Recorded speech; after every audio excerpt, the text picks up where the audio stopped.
الحمد لولیہ والصلاة والسلام علی نبیہ وآلہ وصحبہ وبارک وسلم۔ قال اللہ تعالی وتبارک فی القرآن المجید والفرقان الحمید۔ بسم اللہ الرحمن الرحیم۔ قل بفضل اللہ وبرحمتہ فبذلک فلیفرحوا۔ صدق اللہ مولانا العظیم وصدق رسولہ النبی الکریم الرؤوف الرحیم۔ اللہم نور قلوبنا بالقرآن وزین اخلاقنا بالقرآن وادخلنا الجنة بالقرآن ونجنا من النار بالقرآن۔ قال اللہ تعالی وتبارک فی شان حبیبہ مخبرا وآمرا ان اللہ وملائکتہ یصلون علی النبی یا ایہا الذین آمنوا صلوا علیہ وسلموا تسلیما۔ اللہم صلی علی سیدنا مولانا محمد معدن الجود والکرم صلاۃ و سلاما علیک یا سیدی یا رسول اللہ۔ حمد و تعریف و توصیف اللہ جل مجدہ الکریم کی ذات برکات کے لیے، رسول رحمت، شفیع معظم، نبی محتشم، حضور ختمی المرتبت صلی اللہ علیہ وآلہ وسلم کے حضور ناز میں اپنی عقیدتوں، ارادتوں اور محبتوں کا خراج پیش کرنے کے بعد، واجب الاحترام ذوی الاحتشام معزز و مکرم سامعین، خواتین و حضرات، السلام علیکم ورحمۃ اللہ وبرکاتہ۔ کتاب رحمت قرآن مجید میں اللہ جل شانہ نے ارشاد فرمایا، اے محبوب ارشاد کر دیجئے، فرما دیجئے، قل بفضل اللہ و برحمتہ، جب اللہ کا فضل اور اس کی رحمت ہو، فبذالک فلیفرحوا، تو انہیں چاہیے کہ اس فضل و رحمت کے حصول پر، اللہ جل شانہ کی اس کرم نوازی پر فرحت کا اظہار کریں، خوشی اور شادمانی کا اظہار کریں۔ ہوا خیر مما یجمعون، اور وہ جب فرحت کا اظہار کرتے ہوئے، خوشی کا اظہار کرتے ہوئے خرچ کرتے ہیں، تو وہ خرچ کرنا اس مال سے بہتر ہے جو وہ جمع کرتے ہیں۔ تو خوشیوں کا حصول اللہ جل شانہ کا شکر واجب کرتا ہے۔ جب کوئی بھی خوشی ملے تو ہمارے اوپر ضروری ہوتا ہے کہ ہم اللہ کا شکر ادا کریں۔ شکریہ ادا کرنے سے نعمتیں اور زیادہ ملتی ہیں، اور شکریہ ادا نہ کرنے سے نعمتوں سے محروم کر دیا جاتا ہے۔ اور یہ انسانی فطرت ہے کہ جب اسے کوئی سرشاری ملتی ہے، جب اسے کوئی نعمت، رحمت یا راحت پہنچتی ہے، تو وہ اس پر خوش ہوتا ہے۔ قرآن مجید میں ایک مقام پہ فرمایا وَإِذَا أَذَقْنَا الْإِنسَانَ مِنَّا رَحْمَةً فَرِحَ بِهَا، جب انسان کو ہماری جانب سے کوئی رحمت ملتی ہے تو وہ اس پہ خوش ہو جاتا ہے۔ آپ ایک چھوٹے سے بچے کی گال سہلائیں، اس کو ٹافی دیں، اس کے سر پہ شفقت سے ہاتھ رکھیں تو اس کا چہرہ کھل کے گلاب ہو جاتا ہے۔ ٹھٹھرتے ہوئے ماحول میں کسی کو روک کے گرم چائے پلا دے تو اس کی طبیعت میں سرشاری آ جائے گی اور وہ آپ کا شکر گزار رہے گا۔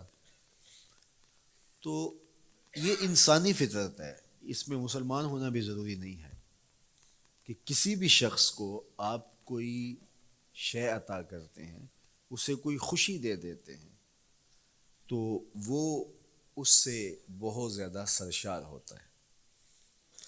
رحمتم منا، جو لفظ قرآن نے بیان کیے وہ ہے رحمتم منا، یعنی ہماری جانب سے اسے کوئی رحمت ملے۔ رحمتن نکرہ ہے یہاں، کوئی رحمت ملے، عام سی رحمت ملے، فرح بہا، تو اس رحمت کے ملنے پر وہ خوش ہو جاتا ہے۔ آپ کی اگر توجہ ہو تو رحمت ملنے پہ وہ خوش ہو جاتا ہے، اور اگر رحمت للعالمین مل جائیں تو پھر اس کی خوشی کا عالم کیا ہو، پھر اس کی مسرت کی کیفیت کیا ہو۔ یہ بات ذہن میں رکھیے کہ حضور کی آمد پر مسرت کا اظہار کرنا، خوشی کا اظہار کرنا، اس میں تو کوئی اختلاف نہیں ہے، امت کا کوئی بھی طبقہ اس کا انکار نہیں کرتا کہ یہ خوشی کی بات نہیں ہے، خوشی کی بات ہے۔ ہر دور میں اور ہر علاقے کے اپنے اظہار کے سلیقے ہوتے ہیں اور طریقے ہوتے ہیں، اگر وہ شریعت کے مزاج سے متصادم نہ ہوں تو ان کو اختیار کرنے میں کوئی حرج نہیں ہے۔ پھر مرور زمانہ کے ساتھ بدلتے ہوئے تقاضے ہوتے ہیں۔ کسی زمانے میں تلواروں کے ساتھ، تیروں کے ساتھ لڑائی ہوتی تھی اور وہ جہاد اسلامی قرار پاتا تھا۔ آج کی لڑائی میزائلوں کے ساتھ اور ٹینکوں کے ساتھ ہے اور یہ بھی جہاد اسلامی قرار پاتا ہے۔ کوئی کہے کہ تیر و تفنگ کو چھوڑ کے، نیزہ و بالا کو چھوڑ کے، شمشیروں کو چھوڑ کے یہ میزائلوں پہ آ جانا، یہ ٹینکوں پہ اور یہ جدید آلات حرب پہ آ جانا، یہ دانش مندی نہیں ہے، یہ سنت سے انحراف ہے۔ تو میاں تو سنت کے مفہوم کو نہیں سمجھا۔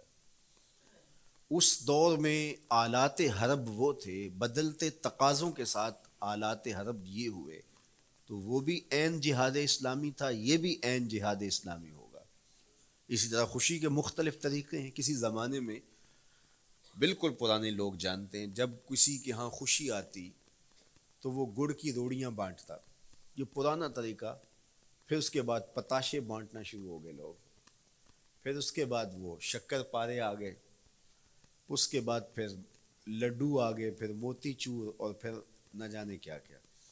لیکن روح ایک ہی ہے۔ جو گڑ بانٹنے سے مسرت کا اظہار تھا، وہی آج جدید جو ہمارے پاس مٹھائی کی اقسام ہیں، ان کو بانٹنے سے بھی وہی مقصود ہے۔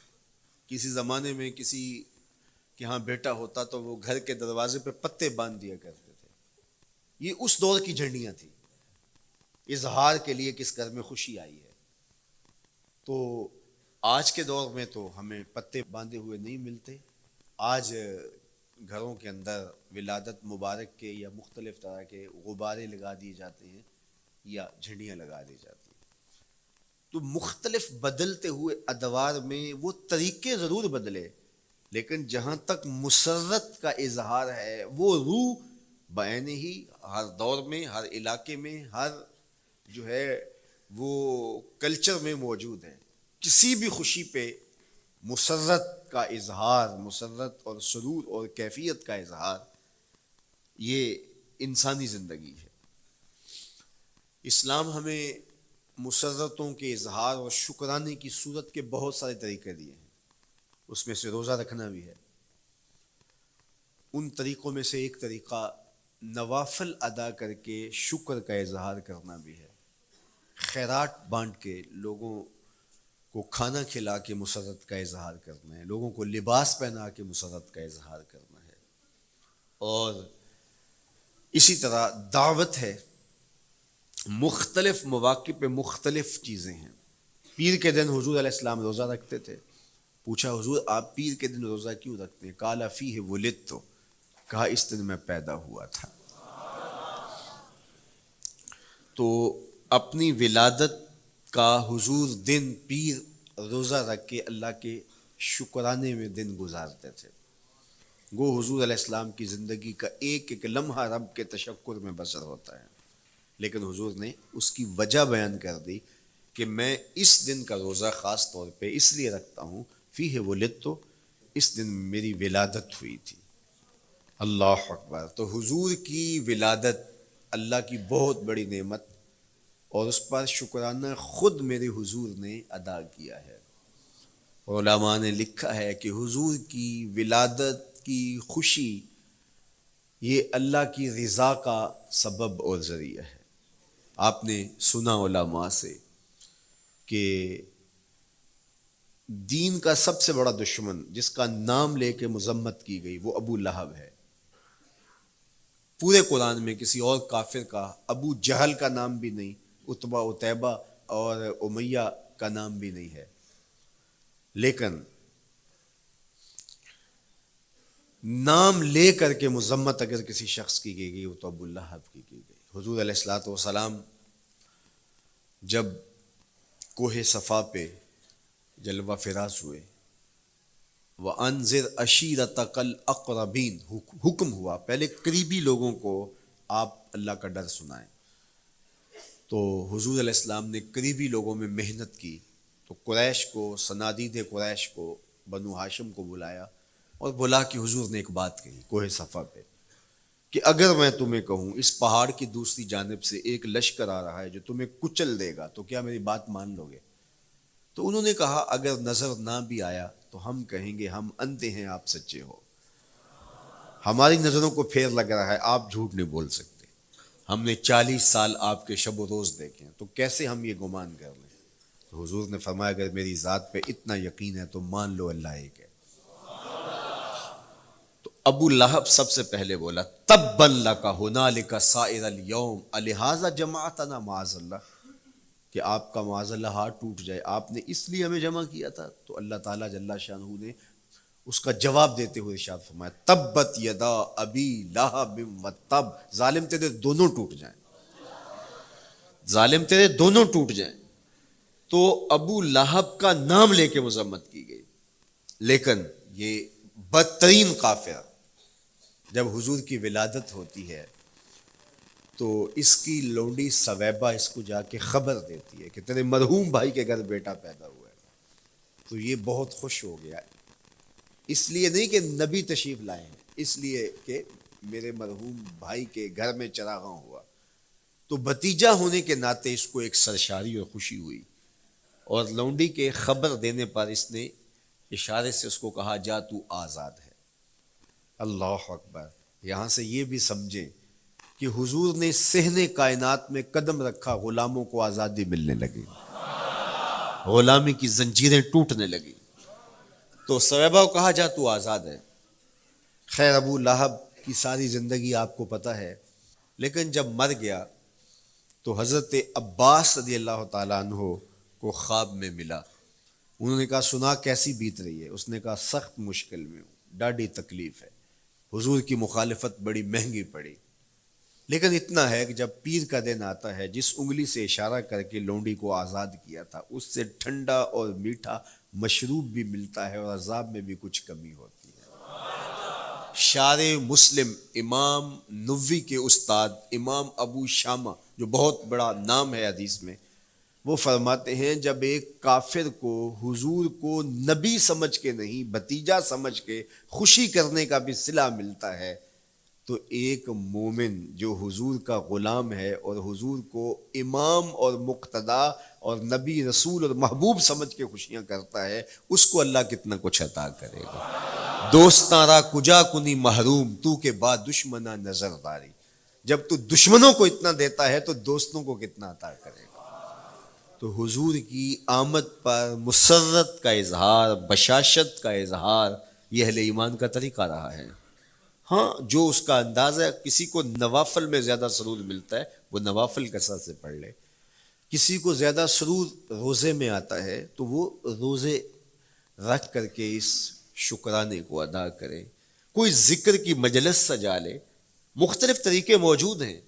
حضور علیہ السلام تشریف لائے، صحابہ بیٹھے ہوئے تھے، صحیح مسلم میں روایت ہے، سنن نسائی میں ہے، اور بھی کتب حدیث میں. محفل بپا تھی تو حضور نے آ کہا ما اجلسکم، کیوں بیٹھے ہوئے ہو؟ تو جو انہوں نے جواب دیا وہ سنیے. جلسنا نذکر اللہ ونحمدہ علی ما ہدانا لدینہ ومن علینا بکا. حضور ہمارے بیٹھنے کا مقصود یہ ہے کہ ہم اللہ کا شکر ادا کر رہے ہیں اس بات پر کہ اس نے ہمیں ہدایت دین عطا کی، ومن علینا بکا، اور آپ کی صورت میں ہمارے اوپر احسان کیا، ہمیں آپ عطا ہوئے، اس پر اللہ کا شکر ادا کرنے کی مجلس سجائے بیٹھے. اب بات تو سادہ سی تھی، لیکن میرے حضور نے ان سے کہا کیا تم اس بات پہ قسم دے سکتے ہو کہ اسی لیے بیٹھے ہو؟ تو انہوں نے کہا جی ہم قسم دیتے ہیں ہم اسی لیے بیٹھے. فرمایا اٹھاؤ قسم. تو صحابہ نے باقاعدہ قسم دی, ہم قسم اٹھاتے ہیں ہمارے بیٹھنے کا مقصد یہ ہے کہ اللہ کا شکر ادا کر رہے ہیں اور آپ کی صورت میں جو انعام خداوندی ملا ہے اس پر اللہ تعالیٰ کا شکریہ ادا کر رہے ہیں. حضور نے باقاعدہ ان سے قسم لی اور انہوں نے باقاعدہ قسم دی. اب صحابہ کو حیرت تو تھی کہ یہ موقع قسم کا تو نہیں تھا, لیکن حضور نے قسم لی ہے. کیوں؟ حیرت تو استجاب کی کیفیت تھی. حضور علیہ السلام نے فرمایا صحابہ میں تم سے جو ابھی قسم لی ہے یہ کسی تہمت کی بنیاد پر نہیں لی, یعنی تمہارے قول کی صداقت میں مجھے کوئی شک نہیں تھا کہ میں نے قسم سے تصدیق کی ہو, بلکہ اس کا سبب اور تھا. بعض اوقات قسم اس لیے کی جاتی ہے کہ کسی متردد ذہن کو مطمئن کرنا ہوتا ہے, اور بعض اوقات قسم واقعہ کی اہمیت کو بڑھانے کے لیے کی جاتی ہے. کوئی بندہ کہہ رہا ہے کہ جناب فلاں صاحب آ رہے ہیں ہمارے گھر میں, مہمان آ رہے ہیں, تو گھر کے اچھا کہتا ہاں قسم اللہ کی, تو اس کا یہ مطلب نہیں کہ اس کے شک ہوتا ہے. اس کی خوشی اور اس کی مسرت کے اظہار کو بڑھانے کے لیے وہ کہتا ہے کہ ہمارے گھر کے اندر آج فلاں آ رہا ہے, تو وہ کہتا اچھا کہتا ہاں ہاں قسم اللہ کی وہ آ رہا ہے. تو یہ متردد کا شک دور کرنے کے لیے قسم نہیں ہے, یہ بلکہ اس کی خوشی اور سرشاری کو پختہ کرنے کے لیے ہے. تو عربوں میں قسم مختلف وجہ سے کی جاتی تھی. تو حضور نے فرمایا یہ جو میں نے تم سے قسم لی ہے یہ کسی تہمت کی بنیاد پہ نہیں لی, بلکہ اس قسم کا سبب کیا ہے سنو. پھر حضور نے خود بتایا, فرمایا تم یہاں بیٹھے تھے, میں حجرے میں بیٹھا تھا, اتانی جبریل علیہ السلام, میرے پاس جبریل امین حاضر خدمت ہوئے, فاخبرنی ان اللہ یباہی بکم الملائکہ, تو مجھے انہوں نے خبر دی ہے, محبوب ذرا باہر تو نکل کے دیکھو, صحابہ تمہارے اس عمل پر اللہ فرشتوں میں ناز کر رہا ہے, اللہ فرشتوں میں فخر کر رہا ہے کہ دیکھو میں نے ان کو نعمت دی, کتنے قدردان نکلے, اس نعمت کا شکرانہ ادا کر رہے ہیں. اور آج اگر ہم اپنے گھر میں بیٹھ کے, اپنی مسجد میں بیٹھ کے حضور کی صورت میں انعام خداوندی کا شکریہ ادا کرتے ہیں تو اللہ کی رحمتوں سے بعید نہیں کہ اللہ فرشتوں سے کہے دیکھو صدیاں بیت گئیں یہ آج بھی شکرانہ ادا کر رہے ہیں, اور یہ بات میری اور آپ کی بخشش کی ضمانت قرار پائے. تو حضور کی صورت میں جو انعام ہوا, حضرت حسان بن ثابت اکثر کہا کرتے تھے منا علینا ربنا ام بعث فینا محمدا, ہمارے رب نے ہمارے اوپر احسان کر دیا ہے کہ محمد عربی عطا کر دیے. ساری زندگی سجدے میں سر رکھ کے شکر ادا کرتے رہیں, حق کے شکر پھر بھی ادا نہ ہو. میں تو کہا کرتا ہوں ہمارے بدن پہ اتنے بال نہیں ہیں جتنے رسول اللہ کے احسانات ہیں. ہمارا بال بال قرض رسالت میں جکڑا ہوا ہے, ساری زندگی ان کے گیت گائیں. میں ایک رات کے میلاد کا صرف قائل نہیں ہوں کہ ایک رات میلاد کر لو اور پورا سال چھٹی, ساری زندگی حضور کا نام جپو, ساری زندگی حضور پہ درود پڑھو, لمحہ لمحہ حضور کے ذکر کا چراغاں کرو. صرف اپنے گھروں میں, اپنی چہار دیواریوں میں اور اپنے بازاروں میں جھنڈیاں ہی نہ لگاؤ, بلکہ دل کے ایک ایک فرد پہ نام محمد کی جھنڈی لگاؤ. صرف منڈیروں پہ چراغاں ہی نہ کرو, بلکہ دل کی اندھیر گلیوں میں بھی حضور کے نام کا چراغاں کرو, اندر بھی روشنی ہو باہر بھی روشنی ہو. حضور پہ درود پڑھو, حضور کا ذکر کرو, اپنے بچوں کو بٹھا کر کے حضور کے قصیدے سناؤ, حضور کی شانیں سناؤ, حضور کی سیرت بتاؤ انہیں. اپنے گھر کے ماحول کے اندر, اپنی مسجد میں, اپنی گلی میں, اپنے دوستوں میں حضور کا ذکر کرو. دوستوں آپس میں بیٹھو تو کہو یار اللہ کا کتنا کرم ہو گیا کہ اللہ نے ہمیں حضور عطا کر دیا. دوستوں میں بیٹھے جب یوں بات کرو گے تو اللہ کی رحمتیں کس قدر تمہارے اوپر برسیں گی. اپنی عقیدتوں کا اظہار کرو, وہاں کمیت نہیں دیکھی جاتی, وہاں کیفیت دیکھی جاتی ہے, وہاں مقدار نہیں دیکھی جاتی, وہاں معیار دیکھا جاتا ہے. وہ چہرہ اور چہرے کا تل نہیں دیکھتے, وہ بندے کا دل دیکھتے ہیں. وہ دیکھتے ہیں کون کس خلوص کے ساتھ محبت لے کر کے آیا ہے. شاہ ولی اللہ محدث دہلوی بہت بڑا نام ہے, تمام مکاتیب فکر کے نزدیک معتبر نام ہے. شاہ ولی اللہ محدث دہلوی فرماتے ہیں میرے والد شاہ عبد الرحیم محدث دہلوی ہر سال حضور کا میلاد کرتے تھے, اور اپنی استطاعت کے مطابق لوگوں میں, آنے والوں میں کچھ کھانا بھی تقسیم کرتے. ایک سال حالات اتنے پتلے تھے کہ ان کو میسر نہ تھا کہ لوگوں کو بھرپور کھانا کھلا سکیں, لیکن کہا چلو ناغہ نہ ہو, ایک تسلسل ہے جاری رہے, تو انہوں نے چنے بانٹ دیے بعد میں. لیکن دل میں تشویش تھی کہ اس مرتبہ من کی منشا پوری نہیں ہوئی، تو اسی حالت میں سو گئے، سوئے تو مقدر جاگا، حضور کا دیدار نصیب ہوا، اور جس نے حضور کو خواب میں دیکھا اس نے حضور کو ہی دیکھا۔ من رآنی فی المنام فقد رآنی، فرمایا جس نے مجھے خواب میں دیکھا اس نے مجھے ہی دیکھا۔ فإن الشیطان لا یتمثل بی، شیطان میری مثل ہو ہی نہیں سکتا، خواب میں آ کر بھی حضور کی مثل ہونے کا دعویٰ نہیں کر سکتا، جس نے مجھے دیکھا اس نے مجھے ہی دیکھا۔ اور دوسری بات، حضور جس کے خواب میں آئے قصد، ارادے اور مرضی سے آئے۔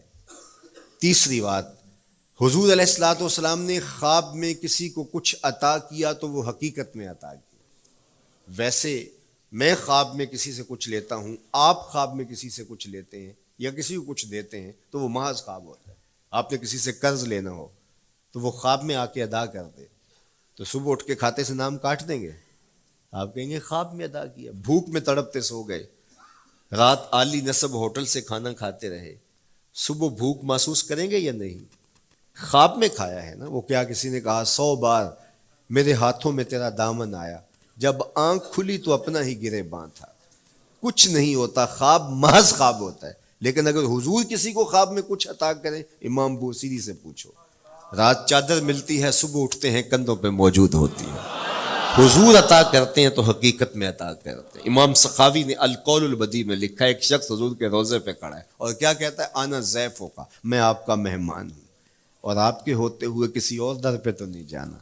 آقا جی میں تیرا ہو کے خیر منگاں در در دا، مریل کتا کیوں اخواواں ایڈے بختاں وردا، جب میں تیری چوکھٹ پہ ہوں تو کسی اور سے کیوں مانگوں؟ اور میرے امام بولے، کون دیتا ہے دینے کو منہ چاہیے، دینے والا ہے سچا ہمارا۔ کوئی جھولی میں چند ٹکڑے ڈال بھی دے تو ساری زندگی جتلائے گا۔ اللہ اکبر۔ عارف عبد المتین نے تو قلم توڑ دیا نا۔ اور جتنے بھی سہارے ہیں سبک کرتے ہیں، عزت نفس بڑھاتا ہے سہارا تیرا، ہر آسرا کمزور کرتا ہے لیکن نبی کا آسرا سر بلند کرتا ہے۔ کسی چودھری کا، خان وڈیرے کا مانگت سر اٹھا کے چل سکتے کہ میں فلاں کا مانگت ہوتا ہوں اور جس کو خیرات مدینے کی گلی سے ملی ہو؟ اسی لیے میرے امام نے مشورہ دیا، ٹھوکریں کھاتے پھرو گے ان کے در پہ پڑ رہو، قافلہ تو اے رضا اول گیا آخر گیا۔ وہ کھڑا ہی حضور کے روضے پہ اور کیا کہتا ہے؟ انا ضیفوں کا، میں آپ کا مہمان ہوں، اور آپ کے ہوتے کسی اور در پہ جاؤں؟ اللہ اکبر۔ یہ کہتے کہتے آنکھ لگ گئی۔ حضور خواب میں تشریف لائے، دائیں ہاتھ میں روٹی تھی، عطا کرتے ہوئے میں خذ لے لے، کہتا میں نے خواب میں کھانا شروع کر دی، ابھی آدھی روٹی کھائی تھی، پوری روٹی نہیں کھائی تھی، آدھی روٹی کھائی تھی کہ میری آنکھ کھل گئی۔ جب آنکھ کھلی تو دوسرا آدھا ٹکڑا میرے ہاتھ میں موجود تھا۔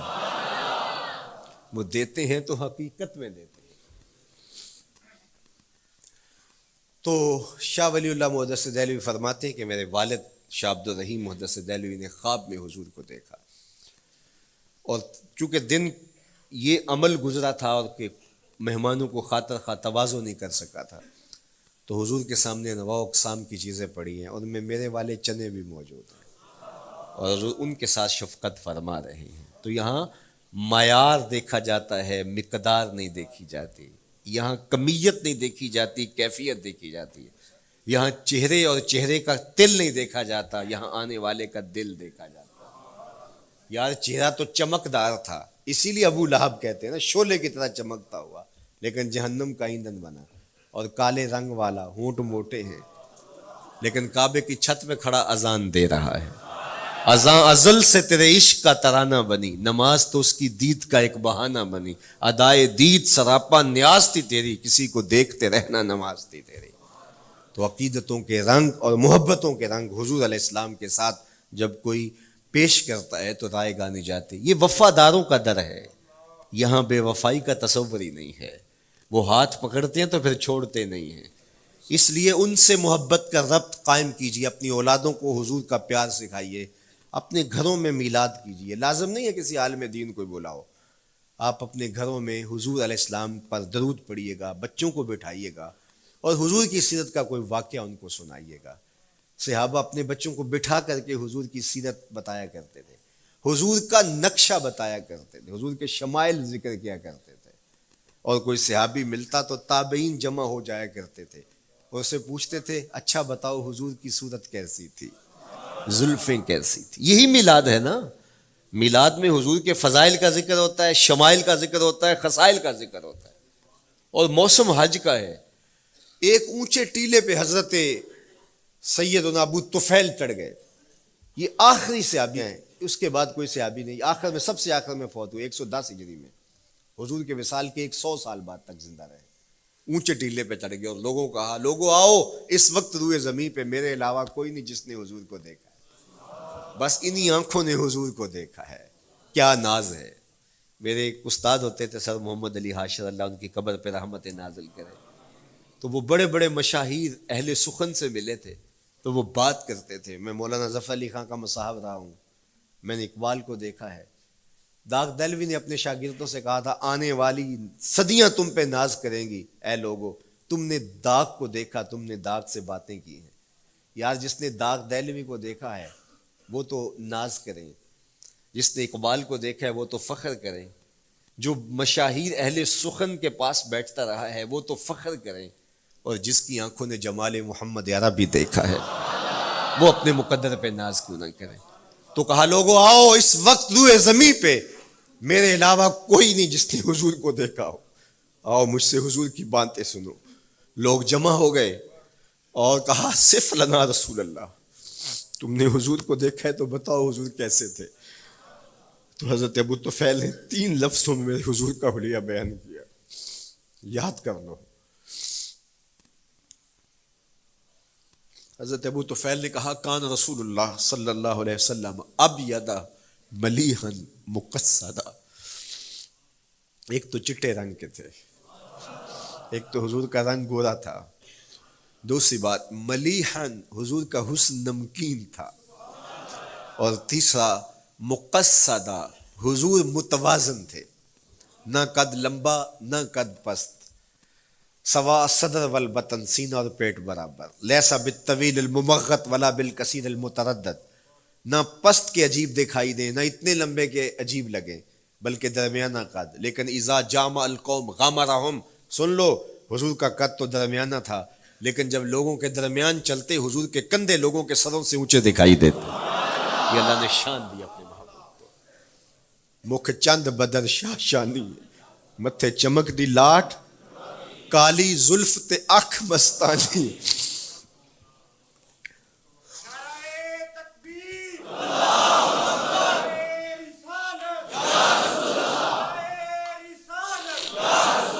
کالی زلف تے اکھ مستانی ہیں، مخمور رکھی ہیں مد بھریاں.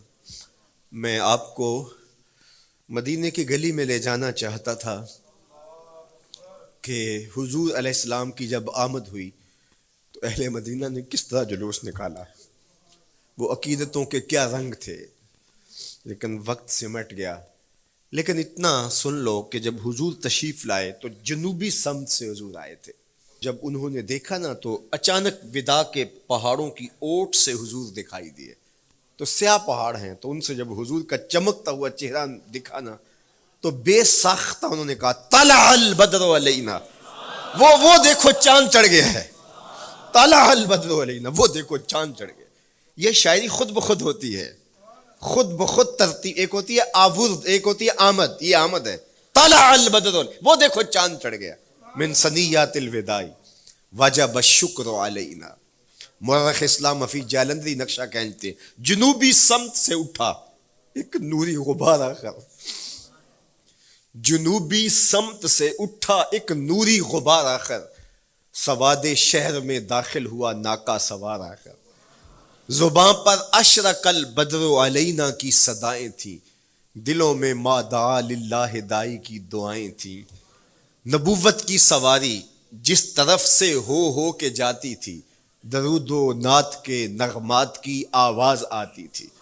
کہیں معصوم ننھی بچیاں تھیں دف بجاتی تھی، رسول پاک کی جانب اشارے کر کے گاتی تھی اور کہتی کیا تھی، ہم ہیں بچیاں نجار کے عالی گھرانے کی، خوشی ہے آمنہ کے لال کے تشریف لانے.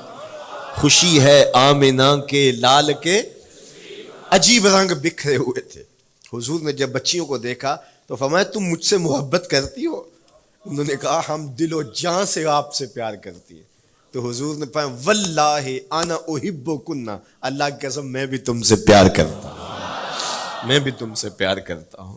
لوگ گھروں کو سجائے بیٹھے، ہلم الینا یا رسول اللہ الی العدد والعدۃ والمنع، حضور آ جاؤ نا، آ جاؤ، ہمارے پاس اسلحے بھی ہیں، کسی نے حملہ کیا توڑ کے رکھ دیں گے، ہمارے بڑے بڑے گھر ہیں، مہمان آئے سنبھال لیں گے، رک جاؤ نا ہمارے گھر. اب اتنے چاہنے والے ہوں تو کس کو پذیرائی دیں؟ حضور اونٹنی کی مہار گردن پہ ڈالتے، فرماتے خلو سبیلہا ناقتی مامورۃ من اللہ، اس کی راہیں چھوڑ دو، یہ اللہ کے حکم کی پابند ہے. کہتے ہیں لوگوں نے اونٹنی کو چارہ دکھانا شروع کر دیا کہ چلو اونٹنی بیٹھ جائے. اللہ اکبر، پانی ہڑا نو لوڑ کی راہ براندی، پہنچے آپ دریار سرکار یارا. یار جب محبت پیدا ہوتی ہے یار منانے کے ڈھنگ بھی سیکھ لیے جاتے ہیں، محبت بتا دیتی ہے محبوب کو کیسے منانا ہے. لیکن حضور فرماتے خلو سبیلہا ناقتی مامورہ، راہیں چھوڑ دو، میری اونٹنی اللہ کے حکم کی پابند ہے، یہ سبز چاروں کے لالچ میں آنے والی نہیں ہے، چھوڑو چھوڑو اس کا راستہ. اللہ اکبر، جب بنو نجار کے محلے سے حضور گزرے، یہی بچیوں نے تالا البدر علینا پڑھا تھا، اور یہی محلہ حضور کے ننیال کا محلہ تھا. انہوں نے جو لفظ کہے امام صالحی نے، اللہ ان کی قبر پہ کروڑوں رحمتیں نازل کرے. سبل الہدا والرشاد میں نے کئی مرتبہ یہ مقام پڑھا ہے، باب الہجرہ مسلم شریف باقی کتب حدیث میں بھی ہے، لیکن امام صالحی نے بہت ساری حدیث جمع کی ہیں، اور انہوں نے یہاں جو منظر بیان کیا ہے، انہوں نے جو لفظ کہے نا، جب حضور آئے بنو نجار کے محلے سے گزرنے لگے تو ذرا لفظوں کی چاشنی دیکھیے، ان لفظوں سے ٹپکتے شہد کو دیکھیے. تو انہوں نے آگے بڑھ کے حضور کو دعوت دی، اور لفظ کیا کہے، ہلم الی اخوالک یا رسول اللہ الی العدد والعدۃ والمن، حضور ادھر تو رک جاؤ، یہ تو آپ کے ماموں کے گھر ہیں، یہ تو آپ کے ننیال کا محلہ ہے. لیکن حضور نے فرمایا کہ بس میری راہیں چھوڑ دو. پھر اونٹنی جا کے کہاں بیٹھی، نیویاں دا پرونا ہے میرا نبی، کوٹھیاں تے چڑھے ویخ دے رہ گئے. سہل اور سہیل دو یتیم بچے تھے، اور ان کی خالی جگہ پڑی تھی، جا کے اونٹنی وہاں بیٹھ گئی. اٹھایا گیا پھر بیٹھ گئی. قریب ترین مکان حضرت ابو ایوب انصاری کا تھا. دوڑے آئے، سامان اتارنے لگے، کہا حضور اونٹنی کو اب نہ اٹھاؤ، اب تو میرے وقت جاگ پڑے ہیں. پھر ان کی کیفیت کیا تھی، امروز شاہ شاہاں مہمان شدست مارا. امروز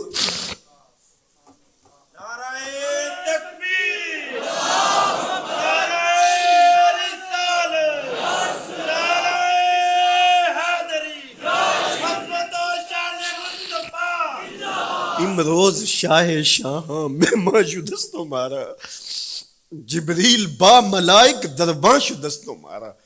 وہ کہتے ہیں آج شاہوں کا شاہ میرے گھر کا پرونا بن گیا ہے. یہ ابو ایوب انصاری کے جذبات ہیں. آج شاہوں کا شاہ، آج خسرو حسینہ ماہ نازنینہ، آج امام الانبیاء میرے گھر کا پرونا بنا ہے. کہاں میں کہاں نکہتے گل، باد صبا تیری مہربانی. کبھی اونٹنی کے پاؤں چوم رہے ہیں، تیرے بخت کے تو میرے گھر تک لے آئی. تو کہا امروز شاہ شاہاں مہمان شدست مارا، آج شاہوں کا شاہ میرے گھر کا مہمان ہے. پھر آگے کیا کہتے ہیں، جبریل با ملائک درباں شدست مارا. لوگوں جبریل کو دیکھو، آج میرے گھر کا پیرا دے رکھا ہے، آج میرے گھر کا چوکی دار بنا ہوا ہے، کیونکہ میرے گھر میں حضور ٹھہرے ہوئے ہیں. تو کیا حضور کی آمد کا جلوس تھا یار. صحابہ نے جو حضور کے آمد کا جلوس نکالا، ہم تو وہ رنگ پیش نہیں کر سکتے، لیکن میں آپ کو کہوں گا درود پڑھتے ہوئے آج جلوس میں شامل ہوں، حضور کے ذکر سے سرشار ہو کے جلوس میں شامل ہوں، اور پورے نظم کے ساتھ. اگر آپ کے جلوس میں کوئی کسی کی گاڑی گھس بھی آتی ہے، اس کو پیار دینا، اس کو راستہ دینا، اور اس کو حضور کی رحمت کا احساس ہو کہ یہ رحمت کو ماننے والے لوگ ہیں، اور حضور پہ درود پڑھتے رہنا، عقیدتوں کے رنگ میں رہنا. امید ہے کہ جس طرح حضور نے ان بچیوں سے کہا جو حضور کے جلوس میں شامل تھیں کہ کیا تم مجھ سے محبت کرتی ہو، تو انہوں نے کہا جی جی، ہم اسی لیے تو آپ کے قصیدے پڑھ رہی ہیں.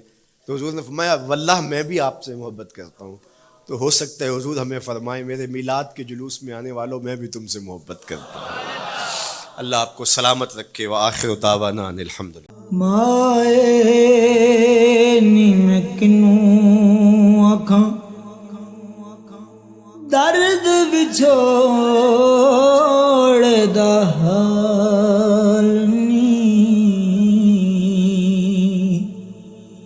ਮਾਏ ਨੀ ਮੈਂ ਕਿਨੂੰ ਆਖਾਂ ਹੈ ਦਰਦ ਵਿਛੋੜ ਦਾ ਹਾਲ ਨੀ ਮਾਏ ਨੀ ਮੈਂ ਕਿਨੂੰ